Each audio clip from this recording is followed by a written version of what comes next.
안녕하세요. 법무법인 파트너의 최홍준 변호사입니다. 네, 변호사님 개인회생 신청을 준비하시거나 진행하시면서 이제 개인회생 제도에 오해하고 계신 점들에 대해서 한번 여쭤보려고 하는데요.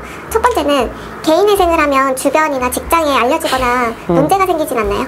일단은 기본적으로 뭐 개인회생도 그렇지만 법원과 국민 사이의 어떤 절차라는 게 법원과 그 당사자 사이에서만 기본적으로 알려지게 돼 있지 그 사실이 무분별하게 외부에 통지되지는 않아요. 그렇기 때문에 기본적으로 내가 개인회생을 신청해서 진행하는 게 기본적으로 외부에 알려질 이유는 없어요. 다만 아무래도 개인회생 절차라는 게 이제 신용조회 같은 게 수반될 수 있거든요. 그런데 내가 어디 입사하고자 하는 회사에서 신용조회가 필요하다. 그런데 이 신용조회를 했더니 어떤 뭐 개인회생이나 이런 게 나왔다. 그런 경우에는 뭐 알려짐에 의해서가 아니라 내가 지금 그 어떤 신용적인 문제 때문에 제약이 생길 수 있는 그런 부분을 하나 생각해 볼 수 있고요. 두 번째 이건 이제 회생은 아니고 개인 파산인데 뭐 저 같은 변호사나 뭐 공무원이나 뭐 공인중개사나 변호사사법 같은 경우에도 그 파산 선고를 받은 자는 자격이 상실된다는 그런 규정이 있는 직업군이 있어요. 이런 경우에는 이것도 마찬가지로 알려짐이 아니라 그 절차 진행으로 인해서 직업 유지에 영향을 끼칠 수 있는 소지가 있는 거죠.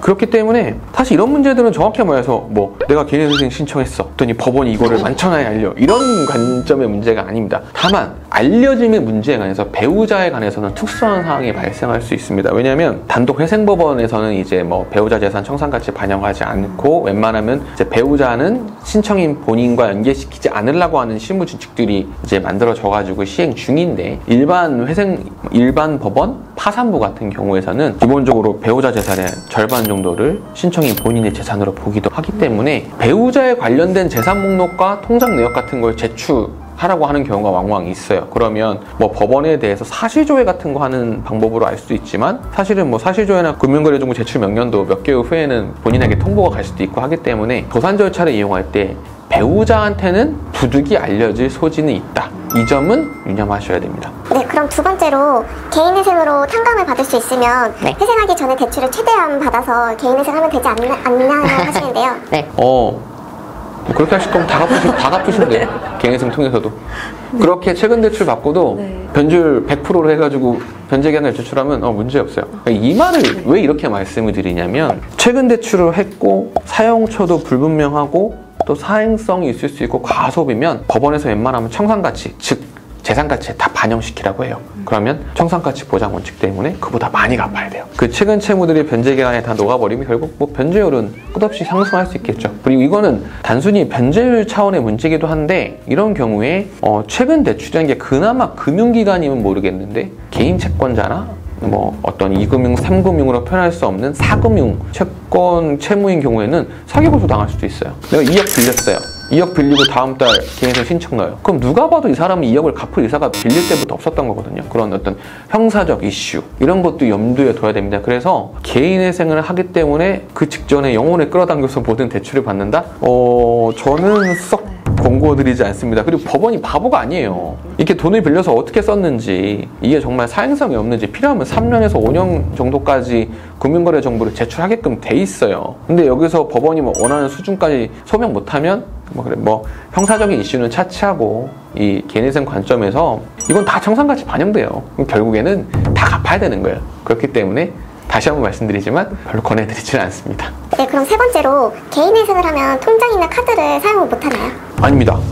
첫 번째, 통장은 사용할 수 있습니다. 그리고 두 번째, 체크카드 사용할 수 있습니다. 다만 신용카드는 사용하기 어렵습니다. 왜냐하면 신용카드는 개인의 어떤 신용을 전제로 해서 발행되고 사용할 수 있는 매체이기 때문에 개인회생 절차 중에는 아무래도 신용도가 매우 하락돼 있겠죠. 그래서 신용카드 사용에는 제약이 있을 수 있습니다. 다만 신용카드 사용 이외에는 모든 건 다 자유롭다고 보셔도 크게 무방합니다. 다만 그건 있어요. 통장이나 체크카드 사용은 가능한데 채권사은행, 쉽게 말해서 내가 기존에 채무를 쥐고 있던 은행에 대한 통장과 체크카드는 사용하지 않으신 게 좋아요. 그 어떤 통장에 예금이 있으면 기존의 내 채무와 서로 상계 처리해버리는 경우가 있을 수 있기 때문에 본인이 기존에 채무가 있던 채권사은행의 통장이나 체크카드 등의 사용은 피하시기를 권유드립니다. 네, 그럼 네 번째 오해로는 채무가 1,000만 원 이하이거나 금액이 너무 적으면 개인회생이 불가능한가요?